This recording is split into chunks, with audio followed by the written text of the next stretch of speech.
ونستعينه ونستغفره ونعوذ بالله من شرور أنفسنا ومن سيئات أعمالنا من يهده الله فلا مضل له ومن يضلل فلا هادي له أشهد أن لا إله إلا الله وحده لا شريك له وأشهد أن محمدا عبده ورسوله يا أيها الذين آمنوا اتقوا الله حق تقاته ولا تموتن إلا وأنتم مسلمون يا أيها الناس اتقوا ربكم الذي خلقكم من نفس واحدة وخلق منها زوجها وبث منهما رجالا كثيرا ونساء واتقوا الله الذي تساءلون به والأرحام إن الله كان عليكم رقيبا يا أيها الذين آمنوا اتقوا الله وقولوا قولا سديدا يصلح لكم أعمالكم ويغفر لكم ذنوبكم ومن يطع الله ورسوله فقد فاز فوزا عظيما أما بعد فإن أصدق الحديث كتاب الله وخير الهدي هدي محمد صلى الله عليه وسلم وشر الأمور محدثاتها وكل محدثة بدعة وكل بدعة ضلالة وكل ضلالة في النار. Ikhwani fillah wa akhwati rahimani wa rahimakumullah. Kita teruskan kembali kajian kitab Syarah Al-Aqidah At-Tahawiyah Al-Muyassar oleh Syekh Dr. Muhammad bin Abdul Rahman Al-Humayyiz hafizallahu taala. Kita masih dalam pembahasan poin ke-24 dan ke-25 dan masih berkaitan dengan masalah al-iman bil qada wal qadar, iman kepada takdir Allah Subhanahu wa taala. Al-Imam At-Tahawi rahimahullah berkata, yahdi man yasha'u wa ya'simu wa yu'afi fadlan. Allah memberikan hidayah kepada siapa yang Dia kehendaki dan Dia menjaga manusia dari kesesatan, wa yu'afi dan memberikan keselamatan fadlan sebagai karunia darinya. Wa yudhillu man yasha' dan Dia Allah menyesatkan barang siapa yang Dia kehendaki, wa yakhduru dan membiarkan siapa yang Dia kehendaki, wa yabtali adlan dan memberikan musibah sebagai bentuk keadilan darinya. Kemudian wa kulluhum yataqallabuna fi masyiatihi baina fadlihi wa adlihi. Semua orang, semua manusia itu dalam hidupnya berada di dalam kehendak Allah antara keutamaan dan antara keadilannya. Pada pertemuan yang lalu sudah kita jelaskan singkat tentang dua poin ini. Sekarang kita baca syarah dari Syekh Abdurrahman Muhammad bin Abdurrahman Al-Humayyiz hafizallahu taala. Kata beliau, innallaha ta'ala huwa alladhi yahdi man yasha'u min ibadihi lil iman. Sesungguhnya Allah lah yang memberikan hidayah kepada siapa yang Dia kehendaki dari hamba-hambanya untuk beriman, untuk bertauhid kepada Allah, untuk bertakwa kepadanya, untuk mentaatinya. Itu semuanya atas hidayah dari Allah Subhanahu wa taala. Laisa 'alaika hudahum walakin Allah yahdi man yasha. Tidaklah hidayah itu ada di tanganmu, namun Allah memberikan hidayah kepada siapa yang Dia kehendaki. Seperti yang sudah kita juga bacakan dalam khutbatul hajah, Nabi SAW mengatakan, man yahdihillahu fala mudhillalah. Barang siapa yang Allah berikan hidayah, maka tidak ada yang bisa menyesatkannya. Namun sebaliknya, wa man yudlil fala hadiyalah. Namun barang siapa yang Allah telah sesatkan, tidak akan mungkin ada yang bisa memberikan hidayah kepadanya. Semuanya ada di tangan Allah Subhanahu wa taala. Maka dari sini pula kita mengetahui ini nikmat dari Allah Subhanahu wa taala yang perlu untuk kita mensyukurinya. Karena tidak semua orang Allah berikan hidayah. Wa ya'timuhum minal wuqu'i fid dhalal. Dan Allah pula yang menjaga manusia dari jatuh ke dalam kesesatan wal ma'asi. Sekali lagi ini merupakan murni nikmat dari Allah Subhanahu wa taala. Kita bisa duduk di majlis seperti ini murni hidayah dari Allah Subhanahu wa taala. tanpa hidayah, tanpa taufik dari Allah Subhanahu wa taala, tanpa pertolongan darinya, tidak mungkin kita bisa sampai untuk belajar di majelis seperti ini. Semua atas anugerah nikmat karunia dari Allah Subhanahu wa taala. Wa yu'afihim min dzalik. Dan Allah pula yang menyelamatkan manusia dari hal-hal tersebut. Semuanya hidayah, dijauhkan dari kemaksiatan, dari kesyirikan, dari kebid'ahan, semua atas hidayah dari Allah Subhanahu wa taala. Demikian pula wa min atharihi ad-dara fid dunya wal akhirah. Demikian pula Allah yang menyelamatkan kita dari dampak negatif atau pengaruh negatif dari kemaksiatan, kesesatan di dunia maupun di akhirat. Semuanya sekali lagi nikmat dari Allah, pertolongan dari Allah Subhanahu wa taala. Makanya kita selalu memohon kepada Allah, ya Allahumma a'inni ala dzikrika wa syukrika wa husni ibadatika. Karena itu sekali lagi semuanya murni nikmat dari Allah Subhanahu wa taala. Faman fa'ala Allahu bihi dzalik fa huwa fadlun min Allah taala wa minnatun tastawjibu syukra 'alaiha. Maka barang siapa yang Allah berikan hal-hal tersebut, diberikan hidayah Allah Subhanahu wa taala, dijaga dari jatuh ke dalam kemaksiatan, kesyirikan, kebid'ahan, dan juga Allah menyelamatkan dari segala bentuk musibah dan malapetaka, maka itu merupakan keutamaan karunia dari Allah. Artinya tidak semua orang bisa mendapatkannya. Itu hanyalah orang-orang yang Allah pilih dari hamba-hambanya. Yang semua itu tastaujibu syukra 'alaiha, wajib untuk disyukuri. Kalau kita perhatikan saudara-saudara kita yang mereka jauh daripada thalabul ilmi, mereka jauh daripada mencari hidayah, maka jangan kita melihat seperti itu, kita bersyukur kepada Allah. Kita masih dipilih Allah Subhanahu wa taala untuk mendapatkan hidayahnya. Tidak semua orang bisa mendapatkannya. Kalau harta, banyak orang telah mendapatkan harta. Bahkan orang kafir pun Allah berikan harta. Allah berikan kedudukan. Namun tidak semua orang bisa mendapatkan hidayah taufik. Apalagi hidayah kepada sunnahnya Rasul Sallallahu Alaihi Wasallam. Banyak orang masuk Islam. Namun berapa banyak orang yang tidak tahu tentang sunnahnya Rasul Sallallahu Alaihi Wasallam. Nikmat yang perlu dijaga, yang perlu untuk kita betul-betul mensyukurinya. Semua itu sekali lagi karunia keutamaan dari Allah Subhanahu wa taala. Kama annahu subhana yudhillu man yasha'u min khalqihi. Allah yang berikan hidayah kepada manusia, demikian pula Allah pula yang menyesatkan siapa saja yang Allah kehendaki dari hamba-hambanya. Wa yaghzuruhum, dan Allah membiarkan mereka dalam kesesatannya. Fa yaqiluhum ila anfusihim, dan Allah membiarkan mereka di dalam kesesatannya. Allah tidak mau menolongnya. Wa yukhli bainahu wa bainasy syaitan. Allah biarkan dia bergaul dengan asyaitan. Dibiarkan Allah Subhanahu wa taala dengan godaan-godaan asyaitan dari kalangan jin maupun al-ins. Allah tidak mau menolongnya sama sekali.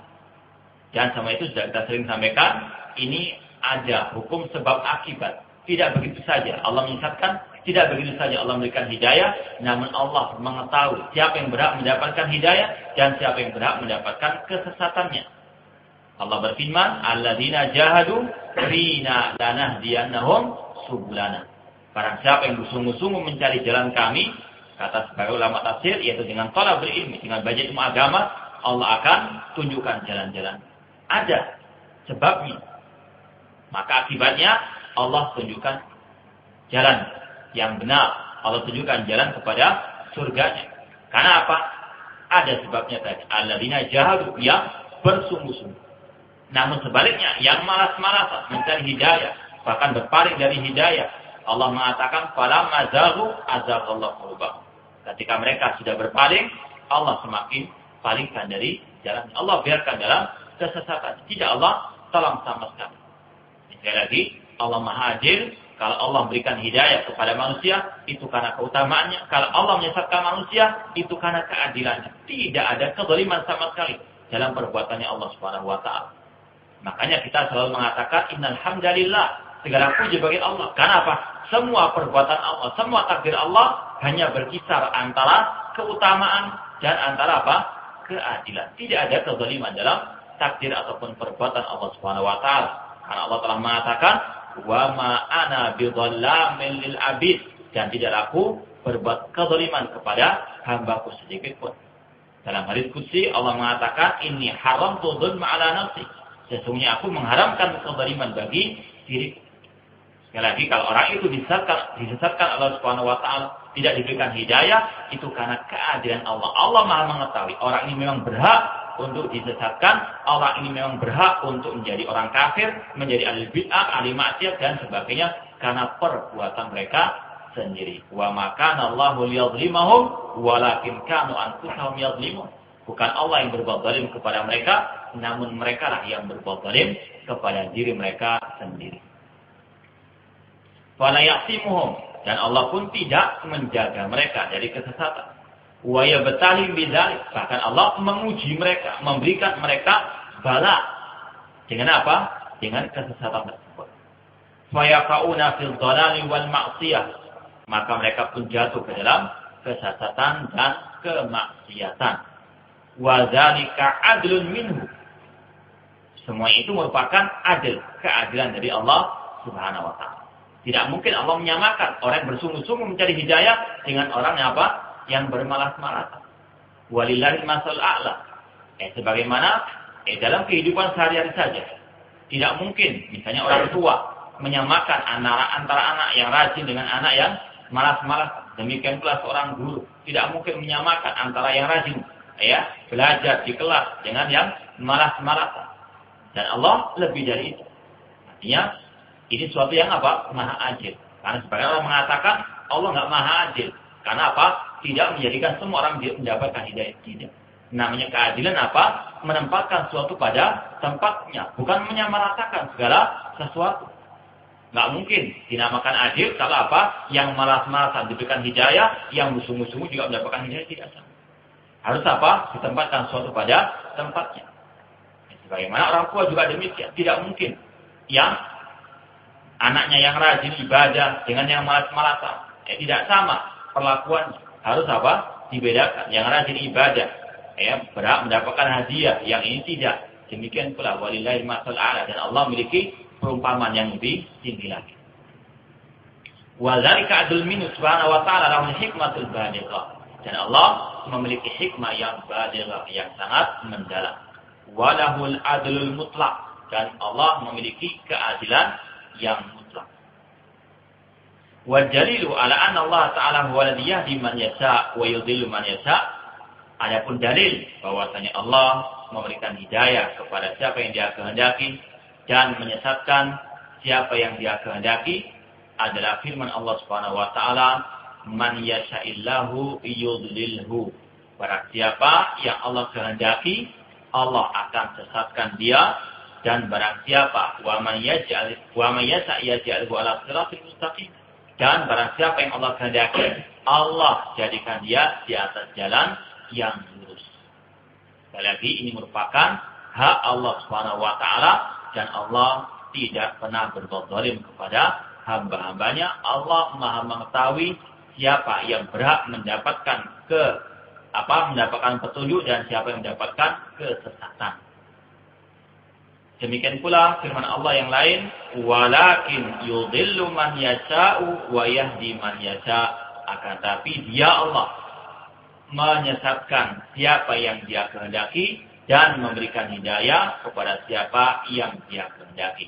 Hidayah dan kesesatan ada di tangan Allah Subhanahu wa taala. Dia berhak memberikan kepada siapa yang Dia kehendaki. Dan sudah kita sampaikan tadi, wa may yahdillahu fala mudhillalah.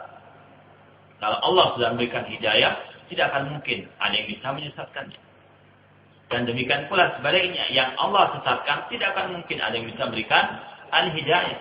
Kalau kita mengetahui seperti ini, maka selalu kita mohon kepada Allah al-hidayah. Selalu mohon kita kepada Allah agar jangan sampai kita disesatkannya, dan juga sekaligus kita berusaha untuk menjaga hidayah ini. Jangan sampai kita berpaling dari hidayah ini. Kalau kita berpaling setelah kita tahu al-haq, maka dikhawatirkan kita akan tidak mendapatkan hidayah selama-lamanya. Na'udzubillahi min dzalik.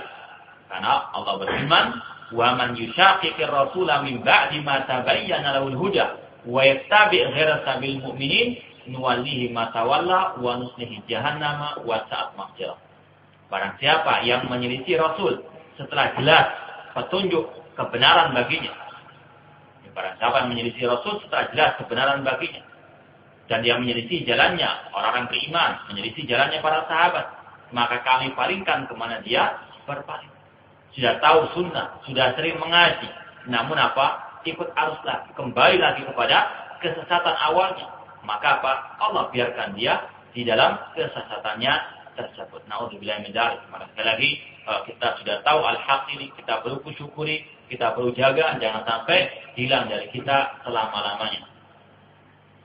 Demikian pula Allah berfirman, innaka la tahdi man ahbabta, walakinnallaha yahdi man yasha.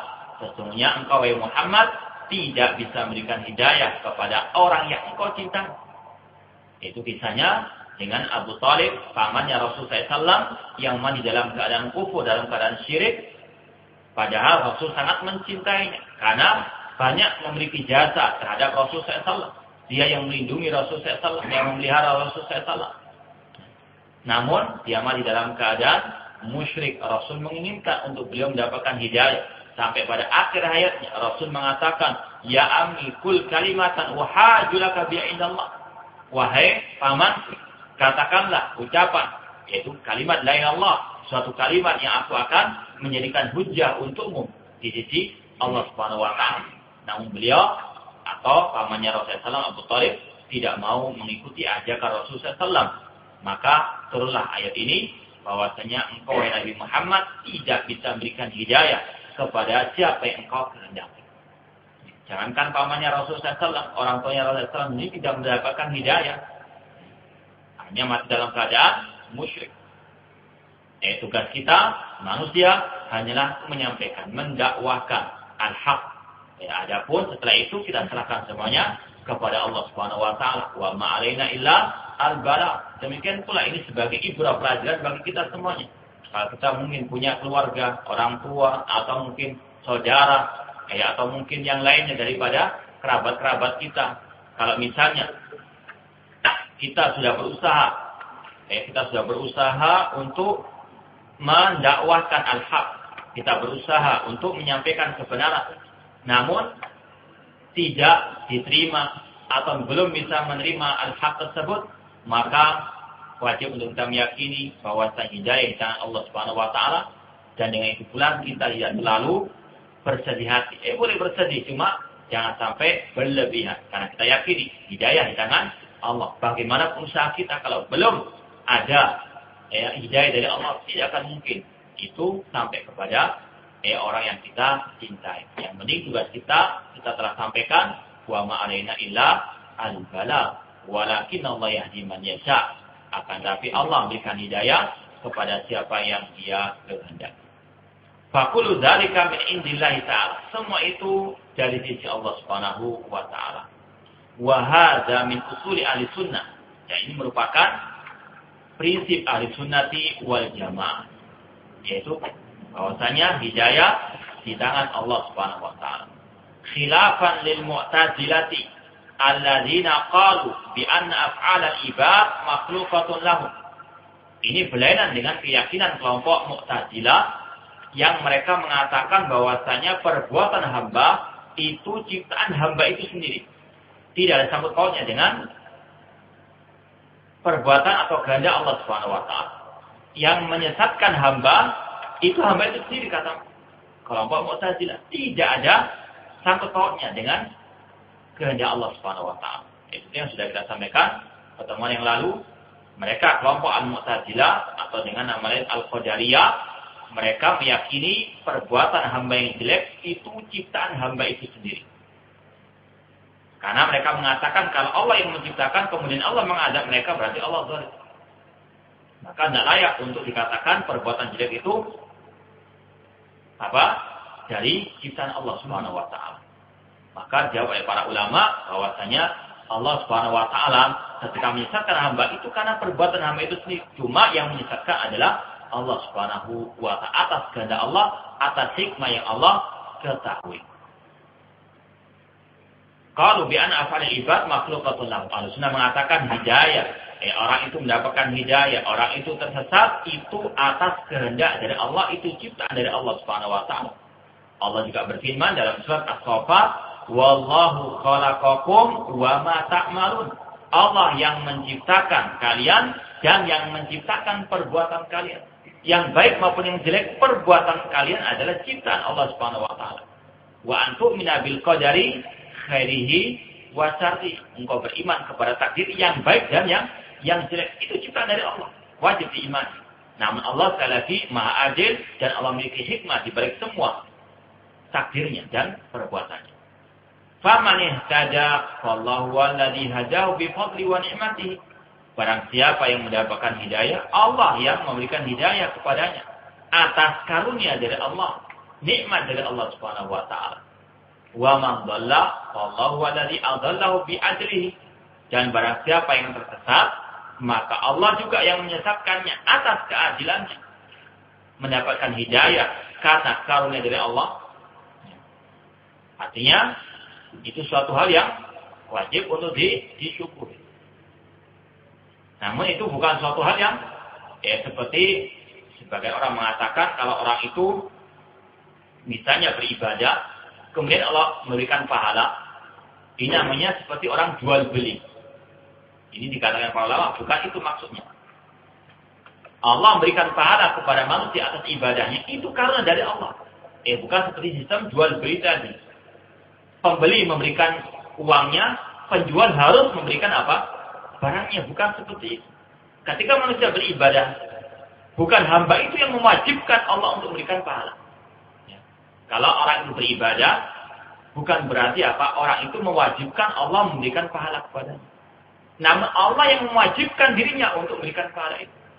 Allah tidak memberikan pahala pun, Allah ala kulli syai'in qadir. Artinya Allah berbuat apa yang Dia kehendaki. Cuma Allah telah berjanji, innallaha la yukhliful mi'ad. Allah tidak akan mungkin mengingkari apa? Janjinya. Artinya Allah telah berjanji yang berbuat amal saleh sesuai dengan syaratnya akan diberikan pahala Allah SWT. Cuma bukan seperti sistem jual beli tadi. Pembeli memberikan uang, penjual harus memberikan apa? Barangnya tidak. Allah tidak seperti itu. Allah memberikan pahala atas karunia darinya. Seandainya pun tidak diberikan pahala, Allah itu berhak. Karena apa? Yang memberikan hidayah orang itu beramal saleh adalah Allah sendiri. Semuanya kembali kepada Allah Subhanahu wa taala. Makanya dikatakan di sini orang mendapatkan hidayah atau mendapatkan pahala dari kiamat itu atas karunia dari Allah. Karena Allah nggak butuh dengan ibadah manusia. Ketika Allah memberikan pahala itu atas karunia dari Allah Subhanahu wa taala. Demikian pula ketika hamba itu berbuat kesesatan, disesatkan Allah Taala mendapatkan dosa, itu atas keadilan dari Allah Subhanahu wa taala. Kemudian yang berikutnya, wa kullun nasi yataqallabuna fi masyiatillahi ta'ala baina hadainil amrayn.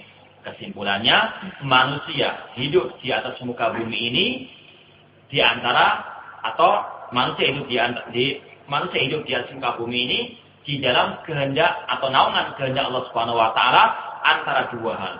Karunia dari Allah dan keadilan dari Allah Subhanahu wa taala. Manusia dalam hidupnya tidak mungkin bisa keluar dari dua hal ini. Dari karunia Allah, dari keadilan Allah Subhanahu wa taala. Mendapatkan nikmat itu keutamaan dari Allah, karunia dari Allah. Mendapatkan musibah atau malapetaka itu keadilan dari Allah Subhanahu wa taala. Ma asabakum min musibatin fa bima kasabat aydikum. Apa yang menimpa kalian dari musibah itu karena sebab apa? Dosa-dosa kalian. Jangan suudzon kepada Allah. Koreksi diri masing-masing. Karena apa? Setiap musibah yang Allah timpakan itu atas apa? Dosa kita sendiri. Itu keadilan dari Allah Subhanahu wa taala. Meskipun demikian, Allah mengatakan wa ya'fu an katsir. Allah banyak mengampun. Sebagian saja yang Allah balas daripada musibah dan malapetaka ini. Maka ini merupakan apa? Karunia dari Allah. Keadilan dan sekaligus apa? Karunia dari Allah Subhanahu wa taala. Tidak semua dosa yang kita lakukan kita apa? Diberikan bala ataupun musibah atau sanksinya di dunia ini. Ini merupakan apa? Karunia dari Allah Subhanahu wa taala dan sekaligus keadilan dari Allah Subhanahu wa taala. Maka jangan apa? Suudzon. Saya sudah mengaji bertahun-tahun, salat berjamaah di masjid, banyak amal yang saya lakukan. Mengapa dan sebagainya, kok masih banyak musibah dan seterusnya. Justru apa? Harus kita koreksi diri kita masing-masing. Jangan apa? Suudzon kepada Allah, karena Allah Maha Adil. Allah Maha Maha Adil. Kullun nasi yataqallabuna fi masyiatillahi ta'ala baina hadainil amrayn.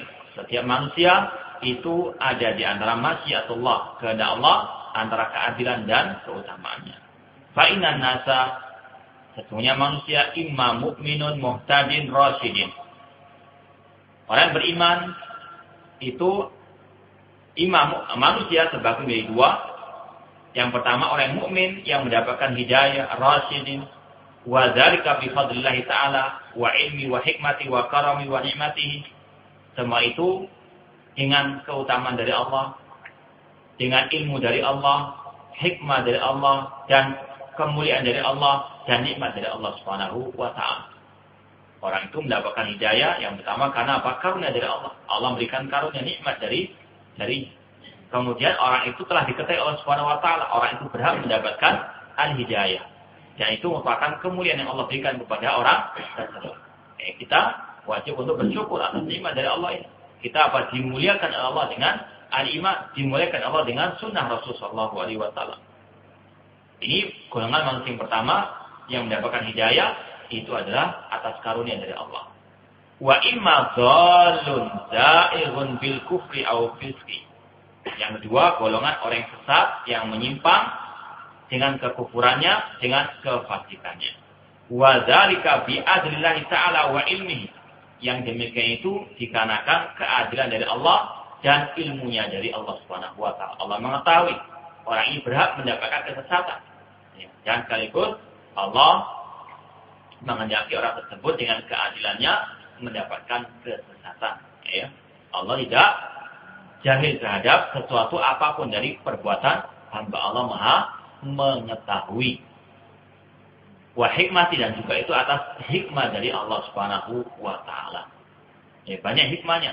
Orang itu tersesat agar apa? Yang lain mengambil ibrah, agar bersungguh-sungguh mencari hidayah, agar yang lain mengamalkan amal ma'ruf dan nahi munkar, menasihat dan lain sebagainya. Kalau tidak ada yang tersesat, tidak ada yang al-amr bil ma'ruf dan nahi anil munkar. Dan tidak ada lagi orang yang semangat belajar ilmu agama. Karena melihat semua orang sama saja. Artinya semua ada hikmah dari Allah Subhanahu wa taala. Fala khuruja li ahadin an masyiatillah ta'ala. Tidak ada seorang pun yang bisa keluar daripada kehendak Allah Subhanahu wa taala. Wa ma tasyauna illa an yasha Allah Rabbul alamin. Dan tidaklah kalian berkehendak kecuali Allah Rabbul alamin juga berkehendak. Manusia sekali lagi di bawah kehendak Allah Subhanahu wa taala. Namun manusia sekarang kewajibannya selain beriman kepada takdir yang baik maupun yang jelek, tugasnya i'malu. Beramallah yang baik karena semuanya akan dimudahkan oleh Allah Subhanahu wa taala.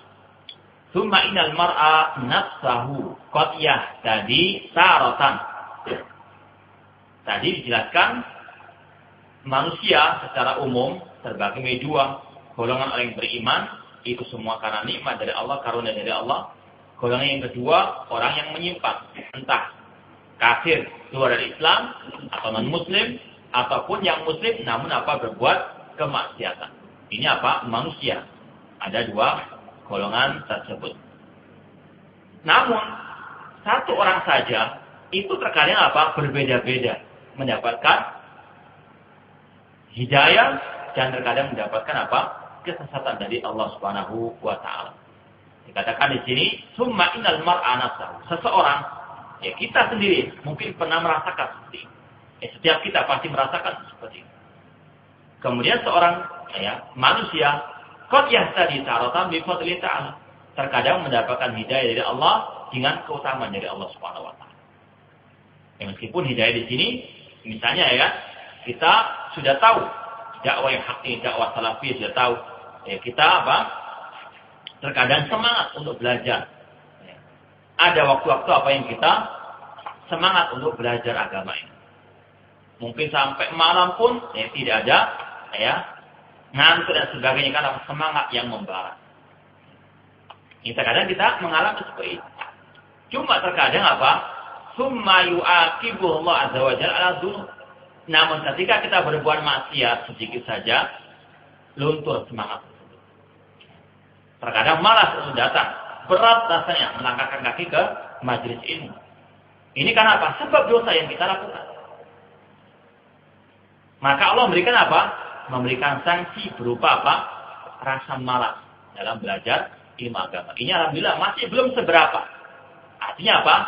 Kalau orang tersebut sadar, artinya setelah dia merasa malas cuma dia memeranginya, maka insya Allah datanglah hidayah tersebut. Ini apa? Pasti pernah kita mengalami. Al-iman yazid apa? Wa yanqus. Yazidu bi ta'ah wa yanqus bil ma'siyah. Ketika kita pada saat sampai kepada semangat untuk taat kepada Allah, bertambah iman tersebut. Namun kalau sudah berbuat maksiat, berkurang. Ini artinya apa? Awal kali itu adalah hidayah dari Allah Subhanahu wa taala, kemudian yang kedua ini atas apa? Dosa kita, Allah memberikan apa? Sanksi berupa selewengkan sedikit kita dari jalan. Semua ada sebab akibatnya.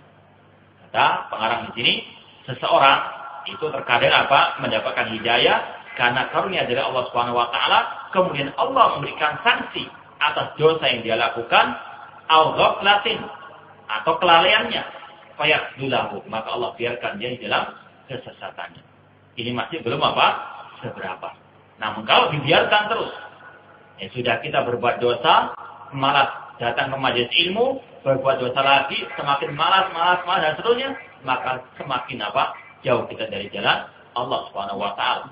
Makanya sering kita sampaikan, bagaimanapun dosa yang kita lakukan, jangan jauh dari thalabul ilmi, jangan jauh dari majelis ilmu, jangan jauh-jauh dari teman yang baik, ya. Karena kalau kita semakin jauh dengan alasan, saya ini sudah kotor. Kalau kita datang ke majelis ilmu, rasanya tidak pantas. Maka ini adalah syubhat daripada asyaiton, untuk kita semakin jauh.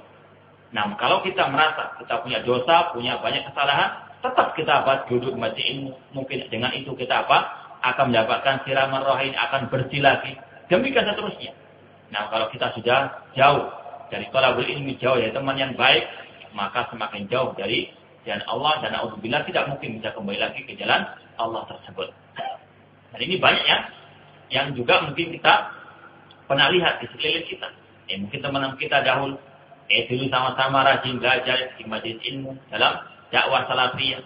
Namun ketika dia sudah mulai mencoba berjalan di atas arusnya manusia, mengikuti ajaran manusia secara umum, mengikuti kebid'ahan, kemaksiatan dan seterusnya, kemudian sudah enggan lagi duduk bersama kita, semakin jauh dan tidak lagi pernah mengenal al-haq.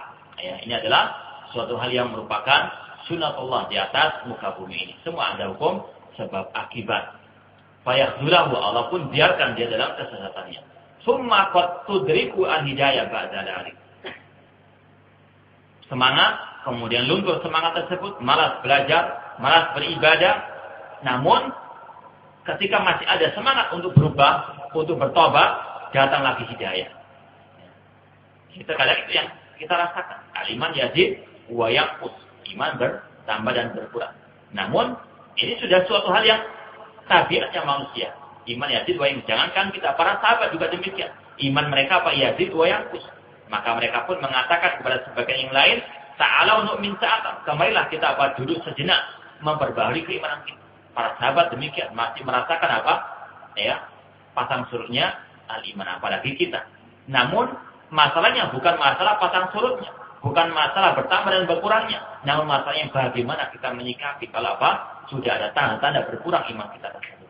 Apakah kita biarkan begitu saja? Apakah kita terus terlena dengan kekurangan iman tersebut? Apakah kita mau meningkatkan lagi? Itu masalahnya. Kalau masalah turun naik, ini masalah yang sudah tabiatnya manusia. Jangan kita, para sahabat demikian. Cuma sekali lagi, masalahnya bagaimana menyikapi kalau iman itu sudah mulai berkurang. Kalau kita biarkan terus, maka kita akan jauh dari agama Allah. Nah, kalau kita mau berusaha meningkatkan lagi, maka terkadang hidayah datang kembali. Waqad yudhillu dhalalan abadiyah. Namun terkadang ketika orang itu sudah menyimpang dari agama Allah, sudah lagi tidak mau belajar ilmu agama, sudah meninggalkan majelis ilmu, maka terkadang yudhillu dhalalan abadiyah. Allah menyesatkannya selama-lamanya.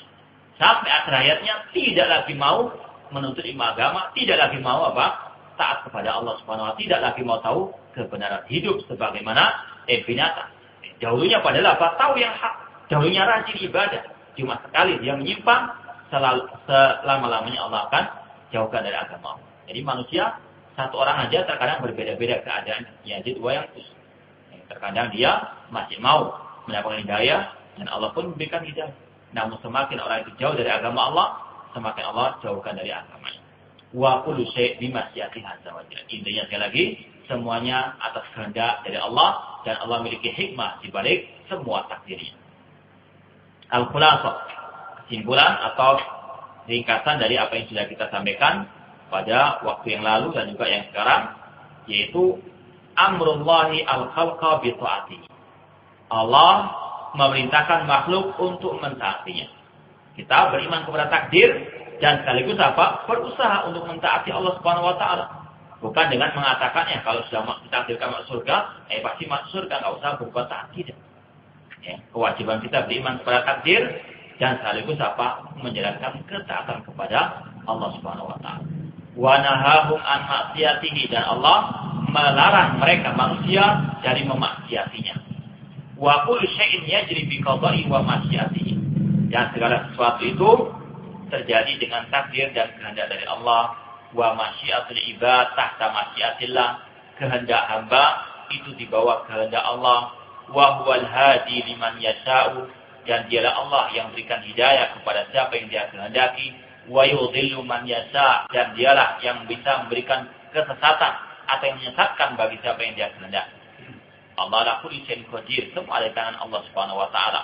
Wala khuruja li ahadin amma sya'allahu lahu, dan tidak ada seorang pun yang bisa keluar dari apa yang Allah kehendaki.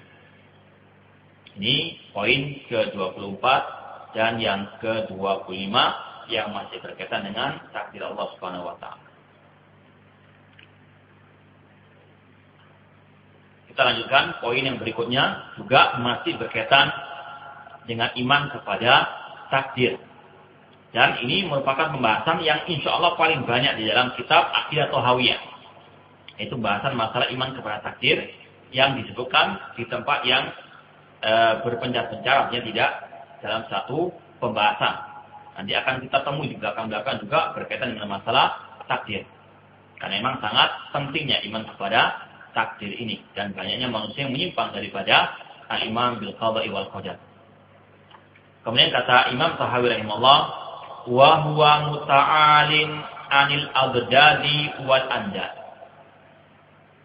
Allah Maha Tinggi dan juga Maha Suci dari adanya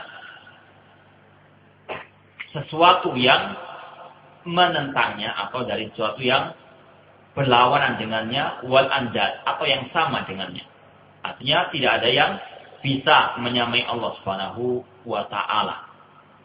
La rada li qada'ihi. Tidak ada yang bisa menolak takdir Allah. Wala mu'aqiba li hukmihi. Dan tidak ada pula yang melawan hukum Allah. Wala ghaliba li amrihi. Dan tidak ada yang bisa menguasai kekuasaan Allah Subhanahu wa ta'ala. Kata pensarah di sini, Inna Allah Ta'ala muta'alin wa mutanazzihin an yakuna lahu ziddun mukhalifun fi amrihi.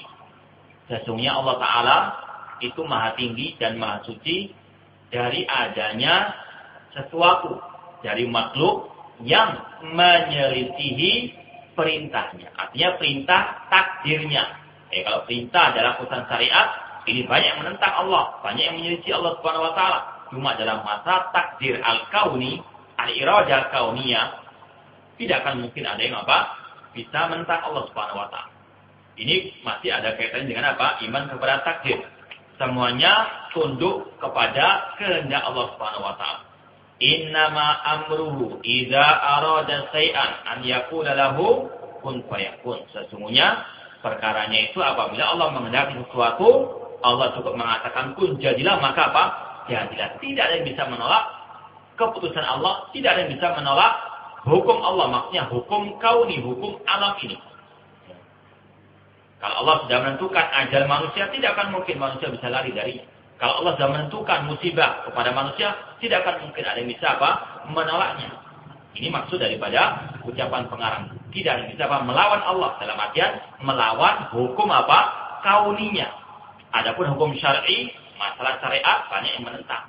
Namun pembahasan kita tidak ada yang bisa menolak, menyelisihi hukum Allah yang kauni.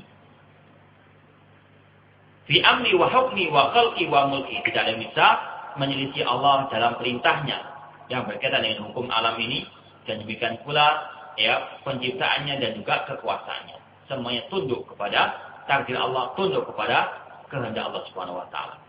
Demikian pula Allah Maha Suci, Maha Tinggi dari adanya sesuatu yang nidun mumathilun, yang menyerupainya, mukafiun fi syai' min dzalik.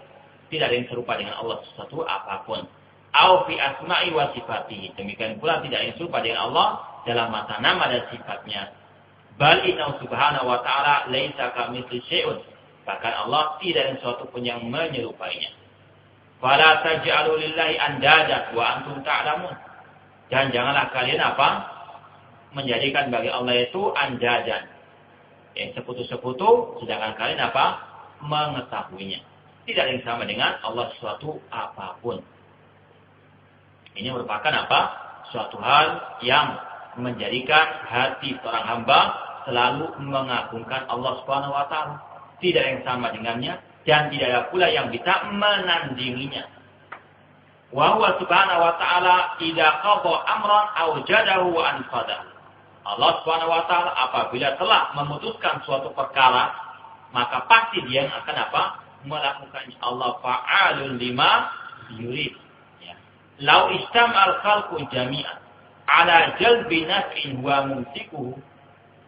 Seandainya seluruh umat manusia, seluruh makhluk-makhluk Allah berkumpul untuk mendatangkan suatu hal yang bermanfaat, sedangkan Allah tidak menginginkannya, maka tidak akan mungkin bisa terjadi. Atau sebaliknya, alaman idharrin huwa muridu man tata'u ila dzalika sabila. Atau mereka ingin untuk menggagalkan kemadaratan yang Allah ingin timpakan kepada manusia, maka mereka tidak akan mungkin bisa menolaknya. Dan itulah makna Allahumma la mani'a lima ataita wa la mu'tiya lima mana'ta. Ya Allah, tidak yang bisa mencegah apa yang Engkau beri, dan tidak yang bisa memberi apa yang Engkau cegah. Pawang hujan, tidak ada kekuatan sama sekali. Itu hanya sekadar tipuan mereka, kedustaan mereka. Kalau Allah sudah menurunkan hujan, tidak akan mungkin ada yang bisa menolaknya. Allahumma la mani'a lima atait. Demikian pula wala mu'tiya lima mana'ta. Ini wajib untuk kita betul-betul camkan dalam hati kita, agar kita selalu bergantung kepada Allah. Karena la mani'a lima ataita wala mu'tiya lima mana'ta. Semua tangan Allah Subhanahu wa taala.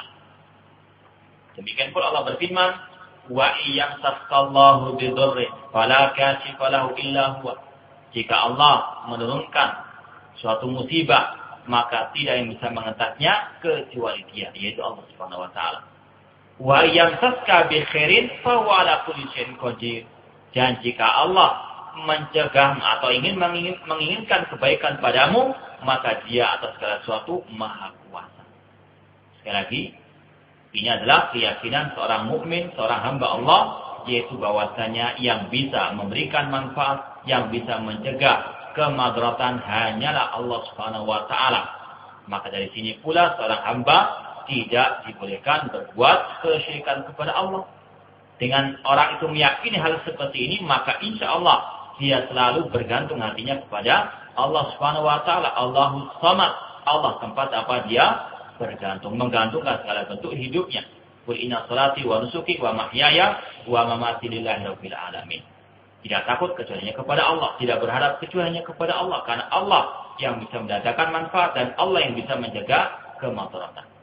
Allah juga berfirman, "Ma yaftahillahu lin-nasi min rahmatin fala mumsika laha." Jika Allah telah membuka bagi manusia pintu rahmatnya, maka tidak ada yang bisa mencegahnya. Wa may yumsik fala mursila lahu min ba'dihi. Namun sebaliknya, jika Allah tidak menghendaki bagi manusia rahmatnya atau kebaikan bagi orang tersebut, maka tidak yang bisa memberinya setelah Allah Subhanahu wa taala. Sekali lagi semua ada di tangan Allah. Allah juga berfirman, "Innama amruhu idza arada syai'an an yaqula lahu kun fayakun." Wa idza hakama Allah taala bi amrin fa inna hukmahu nafidun madin la yu'akhkhar. Apabila Allah telah menghukumi sesuatu, artinya hukum kauni, hukum alam, Allah telah menentukan takdirnya kepada manusia, maka pasti hukum itu akan berlaku. Tidak mungkin bisa ditunda. Ini wajibnya mengimani takdir Allah Subhanahu wa taala, semuanya telah tertulis. Semua telah tertulis. Rufi'atil aqlam wa jaffatis suhuf. Telah diangkat pena-pena dan telah kering lembaran-lembaran. Semua telah ditentukan oleh Allah Subhanahu wa taala. Allah berfirman, "Wallahu yahkumu la mu'aqqiba li hukmi." Allah dialah yang menghukumi dan tidak ada yang bisa menolak hukumnya. Sekali lagi masalah hukum kauni, bukan hukum syar'i ataupun hukum syar'i. Banyak manusia yang menyelisihi, yang menolak hukum Allah Subhanahu wa taala. Wa idza arada amran fa inna amrahu nafidun la yughlabu. Apabila Allah menghendaki suatu perkara, pasti itu akan terjadi, tidak ada yang bisa orang itu menolaknya ataupun mengingkarinya ataupun menolaknya ataupun menyelisihinya. Bal amruhu ta'ala yanfudu ala jamil khalqi, bahkan takdir Allah itu pasti terjadi pada setiap makhluknya. Wallahu ghalibun ala amrihi, dan Allah itu menguasai kekuasaannya, atau wallahu ghalibun ala amri, Allah berkuasa atas segala perkaranya, perbuatannya. Walakin aktsarun nasi la ya'lamun, akan tapi kebanyakan manusia tidak mengetahui. Al-khulafah, kesimpulannya, Allah Ta'ala mutanazzahun anil mukhalif wal musawi wal musyabih. Allah Maha Suci dari adanya yang menyelisihi hukum kauninya dan dari yang menyerupainya. Wala yuraddu qada'uhu, maka tidak yang bisa menolak takdirnya. Wala yu'akhkhar hukmu, tidak mungkin bisa ditunda hukum kauninya. Wala yughalab amruhu, dan tidak akan mungkin bisa dikuasai perkara atau takdir Allah Subhanahu wa taala. Kemudian poin yang berikutnya, amanna bidzalika kullihi. Kata Imam Tahawi rahimahullah, kita beriman kepada semua hal itu. Yang berkaitan dengan masalah takdir tadi, kita wajib mengimani semuanya. Allah yang menguasai alam semesta, Allah yang mengatur alam semesta, Allah yang mentakdirkan semua apa yang terjadi dalam alam semesta ini. Dan semua itu berkisar antara keutamaan dan antara keadilan Allah Subhanahu wa taala. Kita wajib mengimani semuanya itu. Wa aiqanna anna kullam min indi, dan kita yakin semuanya itu dari sisi Allah Subhanahu wa taala. Ini pembahasan berkaitan dengan takdir. Kemudian Imam Tahawi berpindah pembahasan berkaitan dengan masalah Nabi kita Muhammad sallallahu alaihi wasallam. Memang dalam kitab para ulama salaf terkadang bukan seperti yang sekarang kita pelajari berurutan. Terkadang berpencar satu dengan yang lainnya, tidak berurutan. Kata Imam Tahawi rahimahullah, wa anna Muhammadan abduhul mustafa wa nabiyuhul mujtaba wa rasuluhul murtada. Dan bahwasanya Muhammad adalah hamba Allah yang dipilih, dan dia adalah nabi Allah al-mujtaba yang juga dipilih, wa rasulul murtada, dan dia adalah rasulnya yang diridhoi oleh Allah Subhanahu wa taala. Adapun yang tadi berkaitan dengan amanna wa saddaqna bi kulli ma sabaqa wa tahaqqaqna minhu wa waqara fi nufusina yaqinan jaziman. Kita beriman kepada hal-hal tadi tentang khususnya masalah iman kepada takdir, dan kita membenarkan semua yang telah disebutkan dan telah wa waqara fi nufusina. Betul-betul berakar atau betul-betul merasuk di dalam jiwa-jiwa kita dengan penuh keyakinan. Yang wajib untuk kita betul-betul meyakini hal-hal yang berkaitan dengan iman kepada takdir yang sudah kita jelaskan. Sekarang mohon berkaitan dengan Nabi kita Muhammad SAW, Muhammadun sallallahu alaihi wasallam wa huwa ashharu asma'ihi asy-syarifah. Muhammad sallallahu ini merupakan nama beliau yang paling masyhur.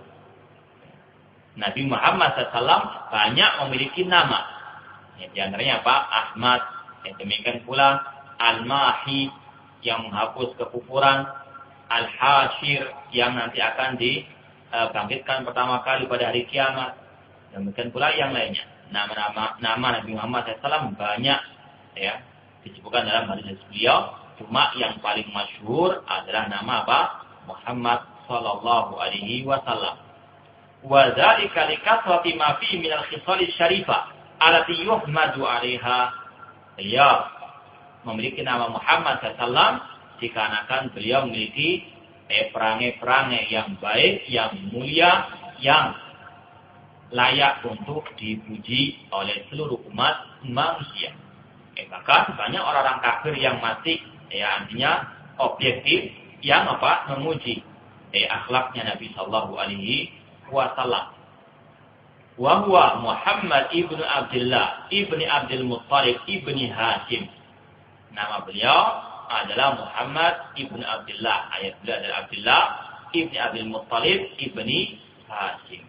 Min Quraisy, dari kabilah Quraisy. Wa min awsatil Arab nasaban. Dan ini merupakan nasab yang paling mulia, yang pertengahan di antara semuanya. Wa min anfasiha hasaban wa araqiha mumtajjan.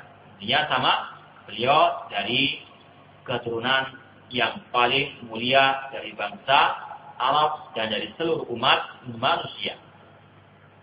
Wal ubudiyatu hi asyraful maqamat lil insan. Tadi dikatakan bahwa Nabi Muhammad adalah abduhu, hamba Allah. Ini dikarenakan apa? Beliau memiliki kedudukan sebagai hamba yang hanya menghambakan dirinya kepada Allah Subhanahu wa taala. Oleh karena itulah dalam Al-Qur'an banyak Nabi SAW disebut dengan istilah abduhu, hamba Allah. Dan ini merupakan tingkatan tertinggi dalam ketundukan kepada Allah Subhanahu wa taala. Allah berfirman misalnya, Subhanalladzi asra bi 'abdihi. Maha suci Allah yang memperjalankan hambanya dari Masjidil Haram ke Masjidil Al-Aqsa. Ini Nabi SAW disebut dengan istilah hamba dikarenakan apa? Kedudukan beliau yang sangat mulia. Makanya banyak disebutkan dalam peristiwa-peristiwa besar. Ya. Istilah apa? Abdu. Nabi Muhammad SAW disebut dengan hamba Allah. Ini banyak dalam kejadian-kejadian yang sangat istimewa, yang besar. Jadi kejadian Isra wal Mi'raj. Allah menyebutkan dengan istilah abdi. Subhanalladzi asra bi abdihi. Menunjukkan kedudukan beliau yang sangat tinggi di sisi Allah Subhanahu wa taala. Demikian pula dalam ayat yang lain Allah berfirman, "Wa in kuntum fi raibin mimma nazzalna ala abdina." Dan jika kalian, wahai orang-orang Quraisy, dalam keadaan ragu atas apa yang kami turunkan kepada hamba kami. Yaitu Nabi Muhammad SAW. Allah sebut dengan istilah hamba kami. Dalam masalah Al-Quranul Karim. Al-Quran kitab yang paling mulia. Dan ini adalah hamba yang paling mulia. Yaitu Nabi Muhammad SAW. Demikian pula Allah berfirman. Semua dalam bentuk pujian-pujian. Tadi dalam surah Isra tadi. Masalah Al-Quran. Demikian pula berikutnya Allah berfirman. Wa annahu lamma qama abdullah yad'uhu kadu yakununa alaihi libada. Dan bahwasanya hamba Allah, Nabi Muhammad SAW, ketika sedang dalam keadaan berdiri untuk melakukan ibadah kepada Allah, menyembah Allah Subhanahu wa taala, hampir-hampir para jin-jin itu mengerumuni Nabi Muhammad sallallahu alaihi wasallam. Allah sebutkan istilah hamba pada waktu dan kejadian yang sangat mulia. Nah, ini menunjukkan akan kemuliaan Nabi Muhammad sallallahu alaihi wasallam. Dan di antara faedahnya juga, kalau kita mengetahui Nabi Muhammad hanyalah hamba, maka tidak boleh disembah selain Allah Subhanahu wa taala. Kalau kita tahu beliau adalah manusia biasa, maka tidak boleh kita minta-mintai selain Allah Subhanahu wa taala. Wa qad istafahu Allah taala min khirati khalqihi. Allah Subhanahu wa taala telah memilih Nabi Muhammad SAW min khirati khalqihi, dari semua hamba-hambanya. Dan ini kita yakini bahwasanya kenabian sebagaimana yang diyakini oleh Ahlussunnah wal Jamaah, kenabian merupakan pilihan dari Allah Subhanahu wa taala. Karena sebagian orang ada yang meyakini bahwa setiap yang baik, seperti yang sudah pernah ditanyakan, setiap yang baik dikatakan apa? Sebagai nabi. Ini tidak benar. Ataupun sebagaimana yang diyakini oleh kelompok filsafat, bahwasanya seorang nabi itu atau semua orang bisa menjadi nabi selama dia memiliki apa? 3 kekuatan. Kekuatan akal, kecerdasan, kekuatan khayal, dan kekuatan apa? Mempengaruhi manusia. Kalau orang itu punya 3 hal ini, dia bisa menjadi apa? Seorang nabi. Ini adalah ucapan yang batil. Kata mereka apa? Malaikat itu khayalan para anbiya.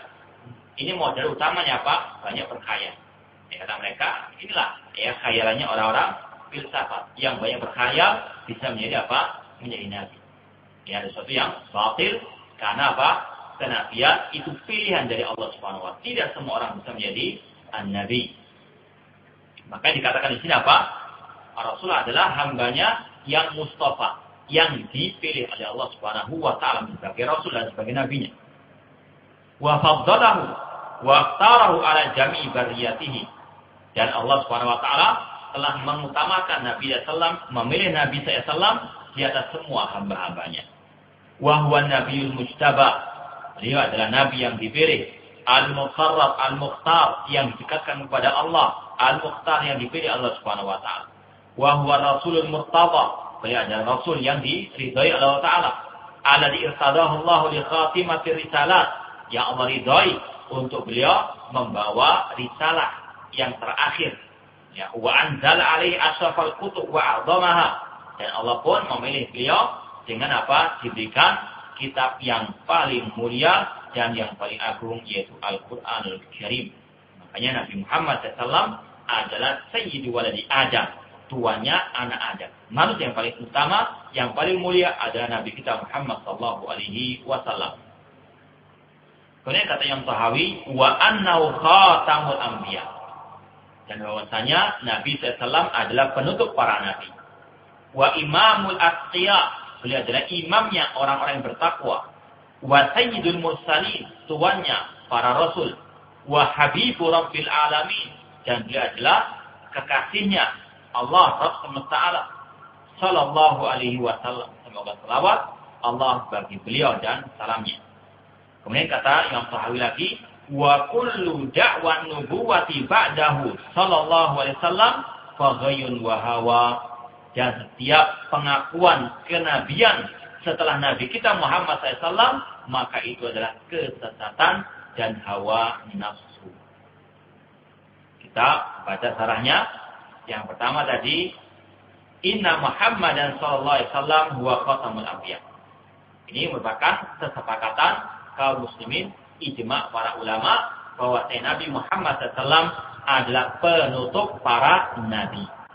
Dalilnya apa? Firman Allah, maka Muhammadun aba ahadin min rijalikum walakin Rasulullah wa khataman nabiyyin.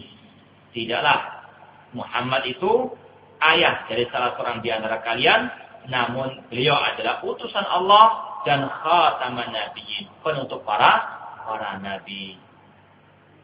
Ini menurut tafsir ulama kaum muslimin, khataman nabiyyin adalah penutup para nabi. Bukan seperti penafsiran kelompok Ahmadiyah yang mereka mengatakan khataman nabiyyin artinya zinatan nabiyyin, artinya perhiasan para nabi. Untuk apa? Agar mereka memunculkan nabi mereka, yaitu Mirza Ghulam Ahmad. Namun ini penafsiran yang kufur, yang batil. Kalaupun bisa dikatakan seperti itu, Rasul mentafsirkan sendiri. Rasul mengatakan, la nabiyya ba'di. Tidak nabi setelah jelas. Bahkan Nabi SAW ketika melihat Umar bin Khattab memegang lembaran Taurat, Rasul mengatakan, laukana Musa hayyan la mawasa illa tibaisa. Nabi Musa itu masih hidup, tidak ada kewajiban baginya kecuali mengikuti diriku. Karena apa? Beliau penutup para al-anbiya. Dan sepakat ulama mengatakan yang meyakini ada nabi setelah Nabi Muhammad SAW maka dia kafir, keluar dari Islam. Makanya ulama sepakat mengatakan kelompok Ahmadiyah adalah kelompok yang keluar dari al-Islam. Mereka bukan kaum muslimin. Mereka adalah orang-orang kufar. Wa huwa aktsarul khalqi khasyatan lillahi wa itqa'an lahu. Nabi Muhammad SAW tadi dikatakan oleh Imam Tahawi adalah imamul atqiya, imamnya orang yang paling bertakwa.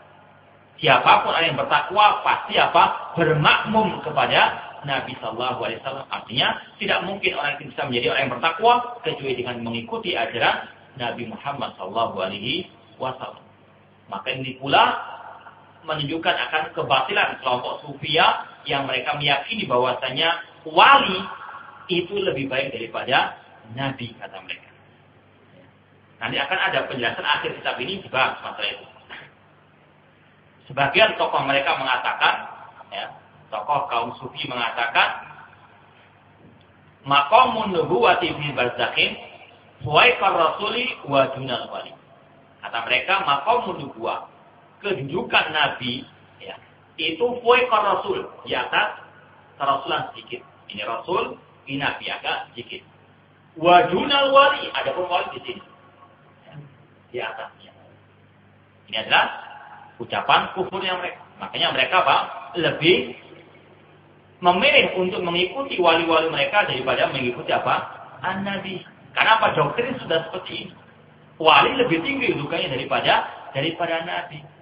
Kata mereka juga, ini juga merupakan kekufuran mereka, kegiliran mereka. Mereka mengatakan kalau Nabi itu mendapatkan wahyu lewat perantara Jibril. Kalau wahyu langsung dari Allah. Lewat kasyaf, penyingkapan. Itu pun yang diyakini sampai detik ini. Adanya dialog langsung antara wahyu dengan Allah Subhanahu wa taala. Maka itu yang pernah saya dengar dari seseorang yang sudah sampai ke tingkat makrifat. Dia mengatakan tadi malam saya melakukan kasyaf, langit terbelah satu persatu sampai kita bertemu dengan Allah Subhanahu wa taala. Ini kalau sudah sampai kiri yang waras ngalah sudah. Ngeladeni orang gila biarkan saja. Kita nasihati, kemudian kita tinggalkan. Karena sudah sampai seperti ini, sudah tingkatan orang yang rufiatul akhlak, sudah diangkat pena. Artinya sudah tidak berakal lagi. Bahkan mereka juga mengatakan, di antaranya tokoh kelompok Sufi yang bernama Abu Yazid Al-Bustami, dia mengatakan, khudna al-bahra waqafal anbiya bidahili. Kami, para tokoh-tokoh Sufi, kami telah menyelami samudra, menyelami lautan. Sedangkan para anbiya hanya duduk di pantainya. Ini adalah ucapan kufur yang mereka. Sekali lagi sama, doktrinnya tadi, intinya agar mereka lebih mengkultuskan wali-wali mereka dibandingkan para anbiya.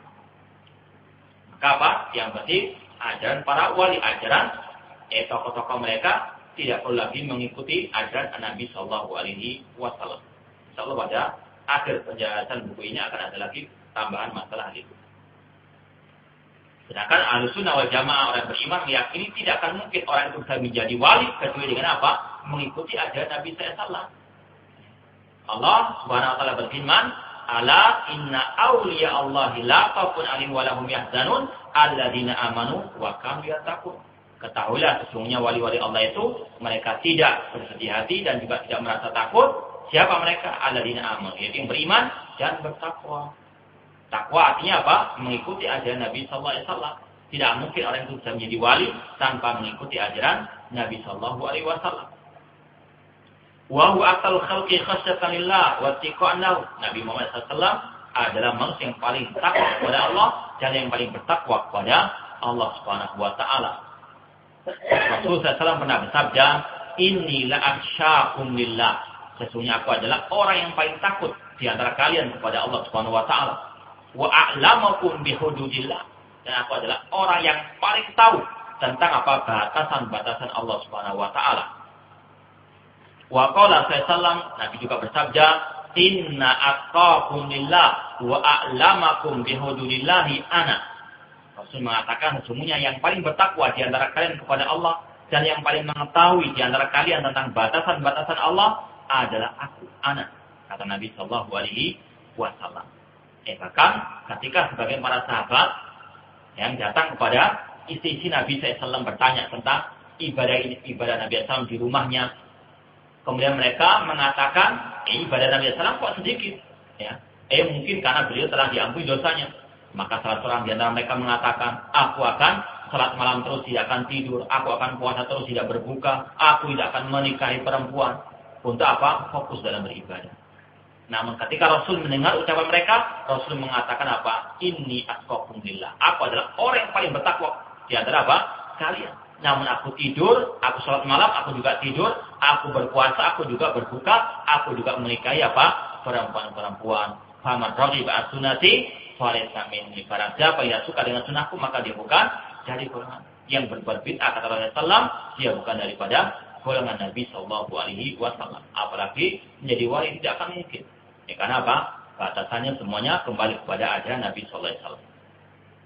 Nabi juga bersabda tentang bahwa beliau adalah Sayyidul Mursalin, tuannya para Rasul. Nabi mengatakan, Ana Sayyidu waladi Adam wala faqra. Aku adalah tuannya anak Adam wala faqra. Ya, tidak untuk apa? Berbangga-bangga. Artinya Rasulullah SAW tidak ingin membanggakan diri seperti itu. Cuma apa? Ini tujuannya agar manusia meyakini. Ya, kalau kita nggak tahu seperti ini hadisnya, tidak kita ketahui Rasul yang paling termulia. Namun, ini semuanya untuk apa? Manusia biar tahu Nabi Muhammad SAW adalah yang paling mulia di antara semua makhluknya. Meskipun demikian, tetap beliau sebagai manusia biasa tidak boleh dituhankan. Fahuwa asraful khalq. Dia adalah semulia-mulia makhluk. Wa huwa habibu rabbil alamin. Dia adalah kecintaan Allah Rabbil Alamin. Bahkan bukan hanya habib, namun beliau adalah Al-Khalil. Ya. Sebagian ulama mengatakan kurang pas kalau disebut sebagai Habib Rabbil Alamin.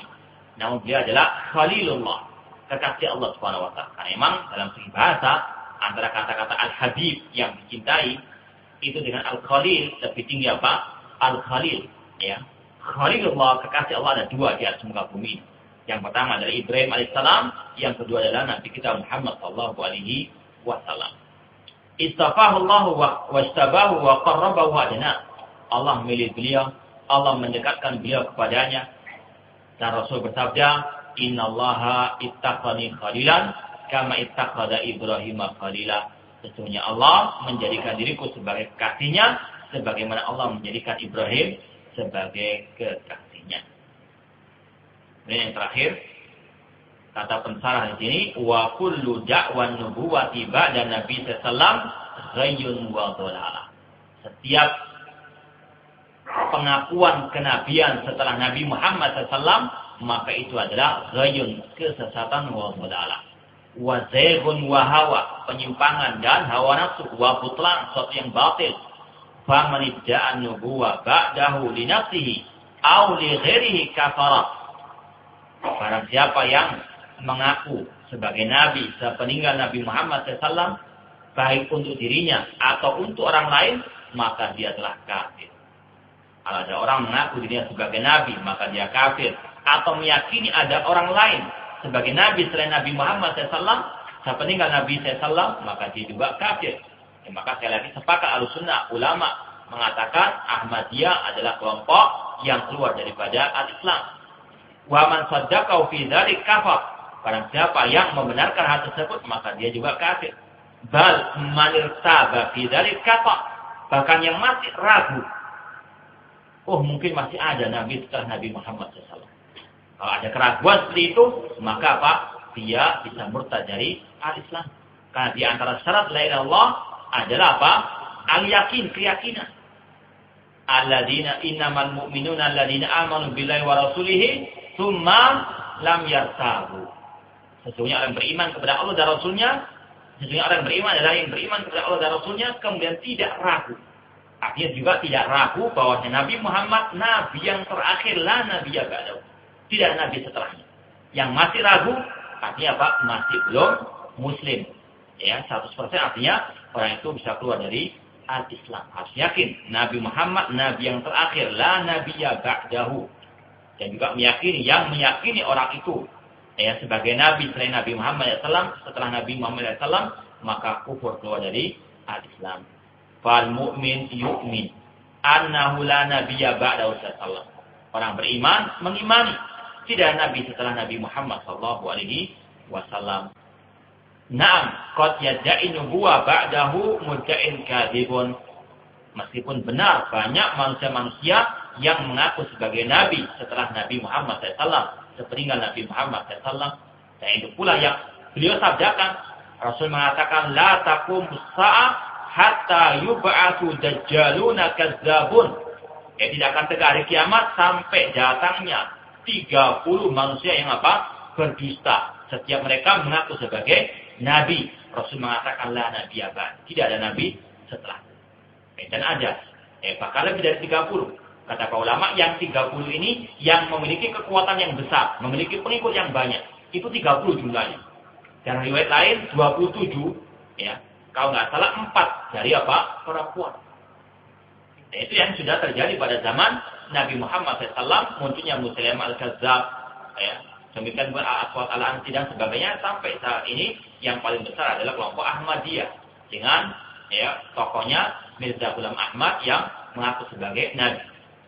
Adapun yang lain yang kecil-kecil yang tidak banyak pengikutnya atau yang kurang kekuatannya, ini lebih daripada 30. Artinya jumlahnya sangat banyak, namun yang memiliki kekuatan dan pengikut yang besar ini 30 atau kurang lebih seperti itu.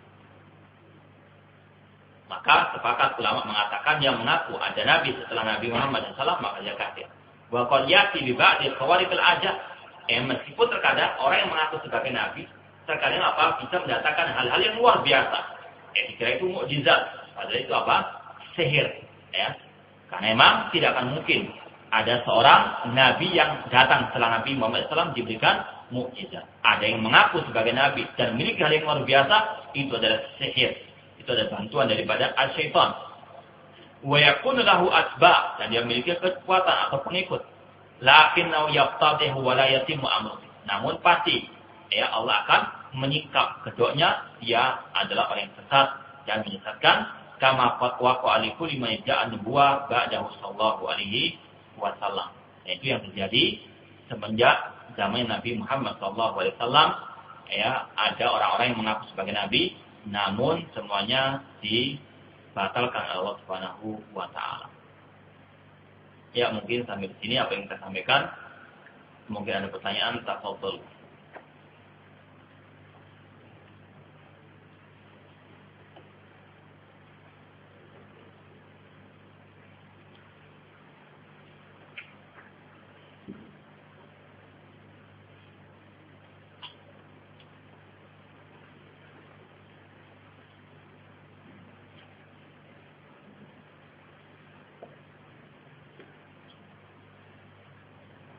Ada pertanyaan, tadi dikatakan bahwa banyak yang bisa menolak hukum syar'i, tapi tidak dengan hukum kauni.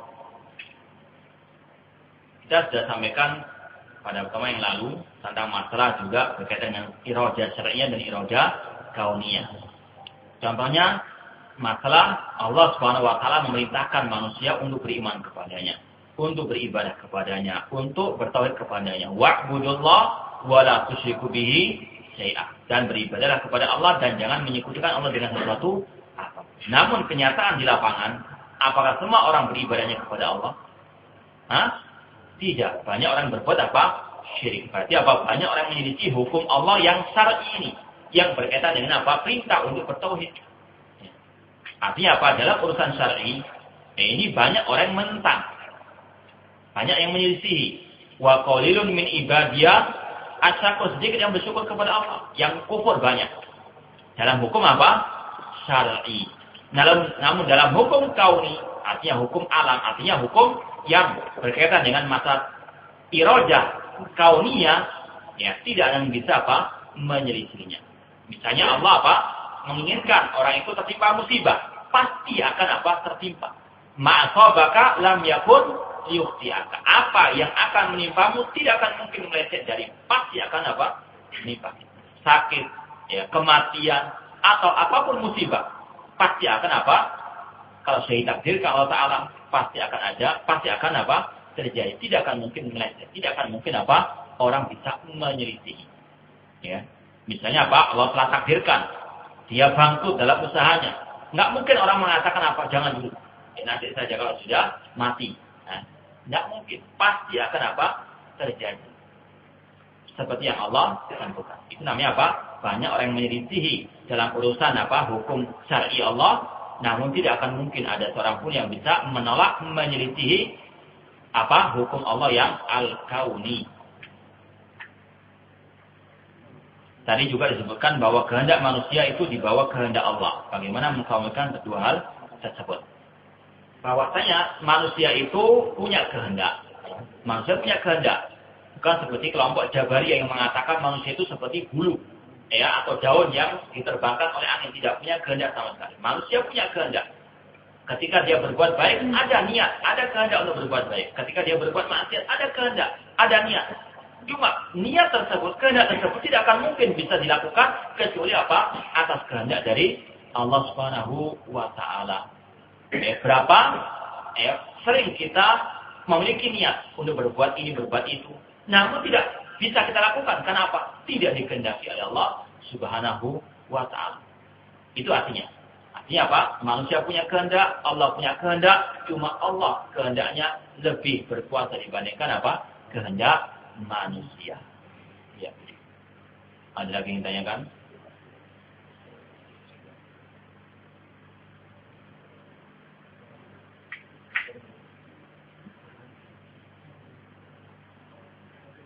Di tempat saya bekerja di bagian seksi kerohanian mengadakan arisan umroh. Apakah kegiatan atau perbuatan ini dibolehkan sesuai syariat agama? Mohon jelaskan. Ya, kita lihat bagaimana bentuk arisan tersebut. Kalau yang sekedar menabung dan seterusnya, ya, kemudian dikumpulkan sampai ya memenuhi target untuk umroh, maka tidak ada masalah. Cuma kalau sampai ya berurusan dengan ibadah sebagainya, maka ini sayang untuk dijauhkan. Wallahu a'lam. Ini perlu untuk perincian bagaimana bentuk arisannya.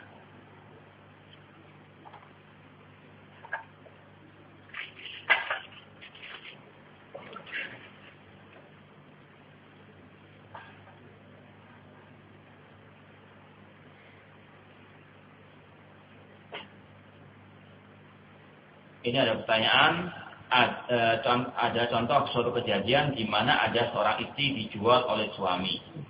Istri tersebut tidak berdaya untuk keluar dari cengkeraman suami dan istri tersebut tahu perbuatan itu dilaknat oleh Allah SWT. Pertanyaannya, apakah kejadian tersebut merupakan takdir Allah? Dan bagaimana cara keluarnya? Yang pertama, semua atas takdir Allah SWT. Cuma manusia kan punya kehendak. Dia tahu itu perbuatan terlarang. Maka kewajibannya apa? Untuk keluar dari hal tersebut. Ya. Untuk dia keluar dari hal tersebut. Banyak caranya. Mungkin dengan minta tolong kepada saudaranya, kepada keluarganya yang lain untuk dia jauh daripada perbuatan keji sang suami tersebut. Wanita bagaimanapun lemahnya, dia masih punya kekuatan untuk apa? Keluar daripada cengkraman dari hal-hal yang keji tersebut. Dia punya kehendak, bukannya pasrah begitu saja. Karena apa? Manusia, innallaha la yughayyiru ma biqaumin hatta yughayyiru ma bi anfusihim. Sesungguhnya Allah tidak akan merubah nasib suatu kaum sampai kaum tersebut merubah apa? Kalau wanita tersebut tidak mau merubah dirinya sendiri, tidak akan mungkin Allah rubah. Semua ada apa? Ada sebab akibatnya. Jangan hanya apa? Pasrah dengan takdir. Kita nggak tahu takdir kita apa. Yang penting apa sudah kita sampaikan tadi, wajib untuk kita mengimani takdir, namun juga apa? Berusaha mencari hal yang terbaik untuk diri kita di dunia maupun di akhirat. Wallahu ta'ala. Ada lagi?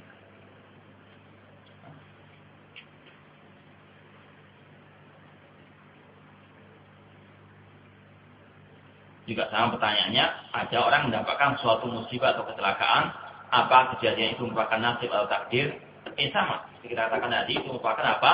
Takdir yang sudah dituliskan Allah dalam Lauhul Mahfuz, yang tidak akan mungkin orang itu bisa lari dari takdir tersebut. Itu namanya apa?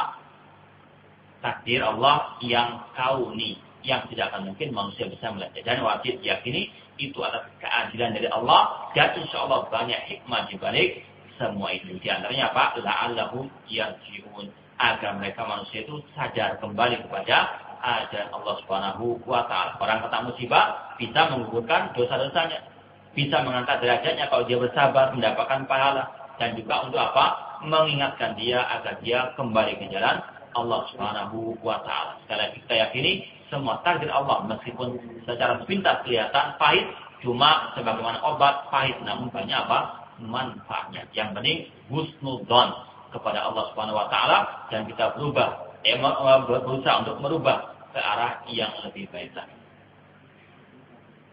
Ada nilainya? Ya. Kaitannya sama keimanan seorang dengan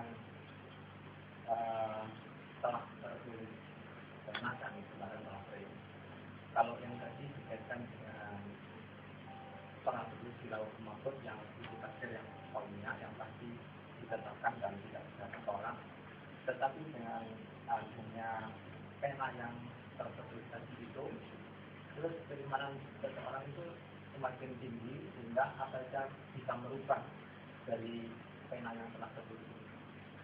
Ya, ini sudah kita jelaskan kemarin bahwasanya apa yang telah tertulis tidak akan mungkin bisa berubah sebagaimana tadi Rasul mengatakan rufatil aqlam, pena sudah diangkat.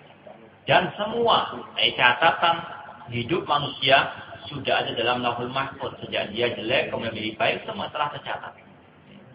Jadi seorang dulunya dia ahli maksiat, kemudian rajin belajar ilmu agama, kemudian dia ahli ibadah, semua rentetan hidup manusia telah tertulis.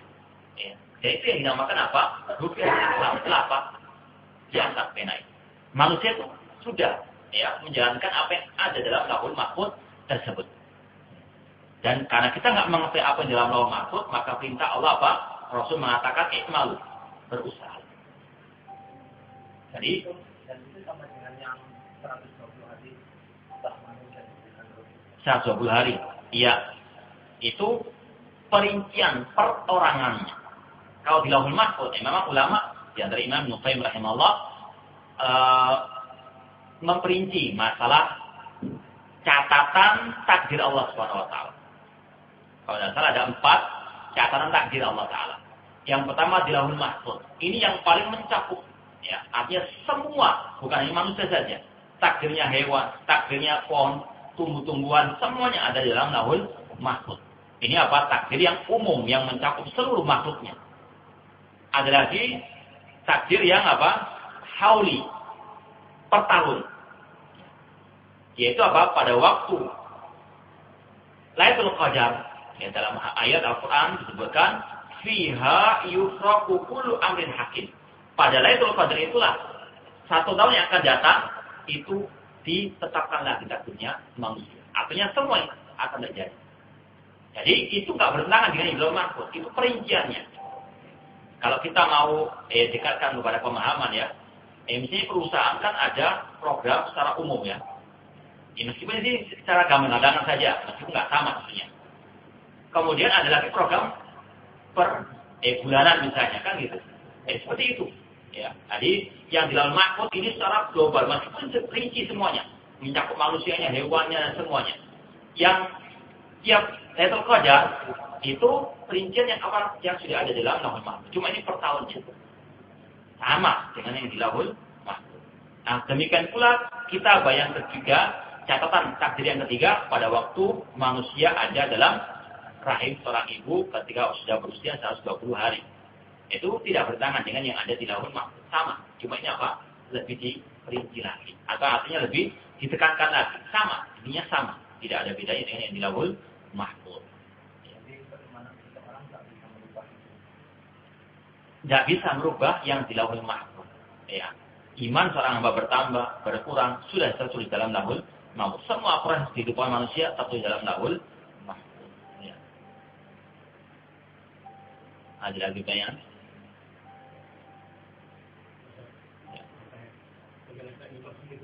Ya. Yang ini jangan menyimpang dari syariat. Jadi masalah utang-utang. Bagaimana seseorang yang iman kepada Allah Taala, iman semua kepada kodok dan kodoknya Allah, tetapi dia masih dalam keadaan meninggalkan utang.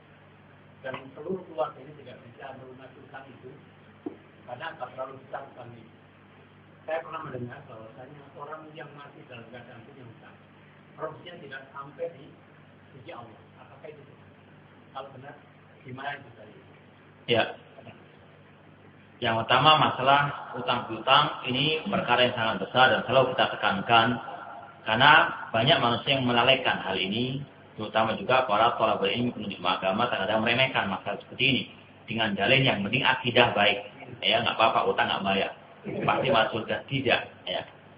Akidah yang paling utama. Cuma ada yang menyempurnakan akidah itu sendiri, yaitu diantaranya apa? Bagaimana bermuamalah dengan manusia dengan cara yang baik. Makanya Syekhul Islam Ibnu Taimiyah rahimahullah setelah menjelaskan masalah akidah rukun iman yang 6 dalam akidah al-wasithiyah, beliau akhiri dengan pembahasan masalah apa? Hal-hal yang menyempurnakan akidah. Di antaranya masalah apa?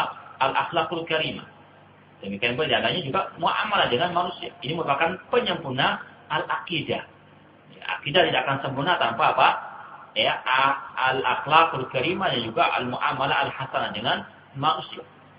Makanya dalam Al-Quran, ayat yang paling panjang dalam Al-Quran, ayat tentang masalah hutang piutang. Dalam akhir-akhir surat Al-Baqarah, 1 halaman penuh tentang masalah apa? Hutang piutang. Ayat terpanjang di dalam Al-Quran. Dan Rasulullah SAW tidak mau mensolati seorang yang meninggal dunia dalam keadaan dia masih punya hutang sampai dibayar. Bukan berarti apa kita nggak boleh hutang, boleh hutang. Ya. Sampai Umar bin Khattab pun apa? Punya hutang. Sampai pada waktu beliau mau meninggal dunia, setelah ditusuk oleh Abu Lu'lu' al-Majusi, sampai apa beliau tidak bisa apa makan dan sebagainya. Ketika kasih makan, kasih minuman, keluar memuntahkan semua apa yang beliau makan. Pada waktu itu beliau apa berpesan kepada Abdullah bin Umar untuk melunasi hutang-hutang beliau. Padahal beliau seorang apa al-khalifah, meninggalkan hutang. Cuma apa diperhatikan masa hutang oleh beliau sampai berpesan kepada Abdullah bin Umar sebelum beliau meninggal dunia. Dan dalam hadis dijelaskan, dan ini mungkin yang diinginkan bahwasanya orang mati syahid.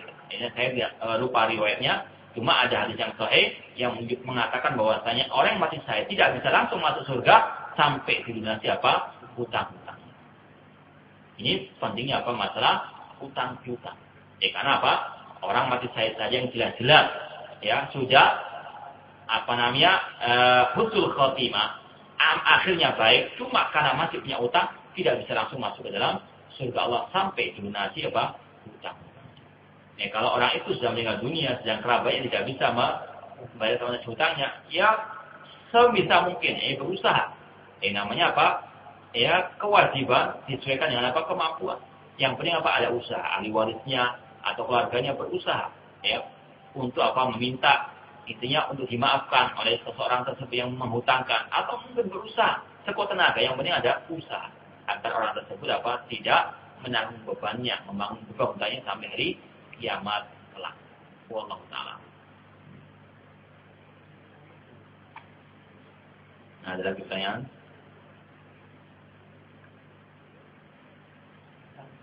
Ya.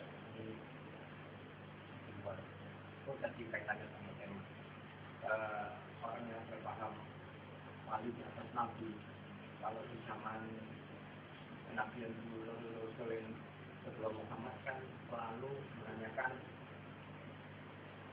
tunjukkan mujizatmu kalau sama kamu bersama Allah, dan akhirnya dia kan mati sendiri karena tidak mampu.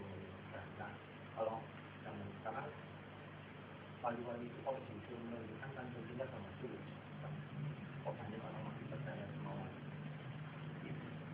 Ya, yang pertama berkaitan dengan masalah hak tanda yang menunjukkan orang itu seorang wali, tidak perlu apa dan tidak harus namanya wali itu punya karomah. Kalau mujizat untuk para nabi, karomah untuk para wali. Karena para ulama tidak harus atau tidak mesti namanya wali punya karomah. Harus bisa terbang di udara, harus bisa berjalan di atas air, atau tidak mempan, ditusuk dengan pisau dan sebagainya. Tidak harus namanya wali itu seperti itu. Cukup Allah mengatakan apa? Ala inna awliya Allah la khaufun 'alaihim wa lahum yahzanun alladzina amanu wa kanu yattaqun. Ciri wali Allah yang beriman dan yang bertakwa. Setiap yang beriman dan bertakwa sesuai dengan kadar iman takwanya, itulah yang disebut sebagai wali Allah. Dalam hadis Al-Qudsi Allah berfirman, "Man ajali waliyan faqad adantu bil harbi. Barang siapa yang memusuhi waliku, Allah akan atau aku akan mengumumkan perang kepadanya. Kemudian kata Allah SWT dalam hadits qudsi ini, wa ma taqarraba ilayya 'abdi bi syai'in ahabba ilayya mimma iftaratu alaihi. Dan tidaklah hambaku mendekatkan kepadaku dengan sesuatu yang lebih aku cintai daripada yang aku wajibkan kepadanya.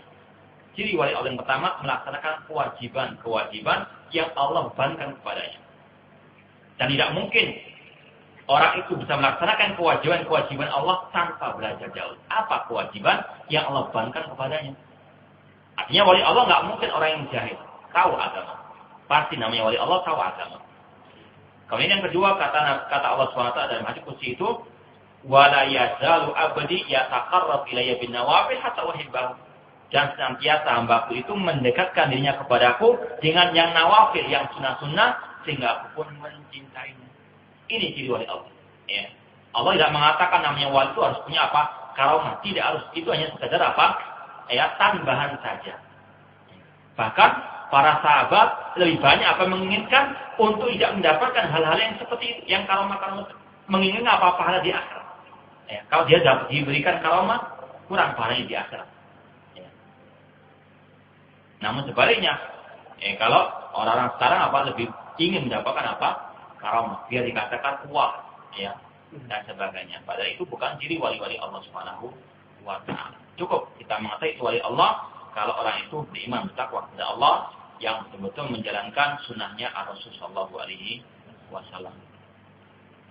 Demikian pula contohnya para sahabat. Tidak semua para sahabat memiliki karamah, enggak mati hal-hal yang luar biasa itu. Demikian pula para tabi'in, orang yang saleh tidak harus dia punya karamah dalam artian hal-hal yang luar biasa. Cukup dia beriman, takwa, dengan sebenarnya itulah wali Allah Subhanahu wa Ta'ala. Ya, ada lagi?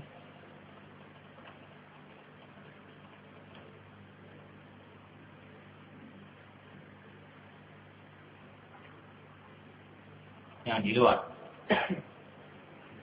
Wih, bapak dulu. Kata kok enggak?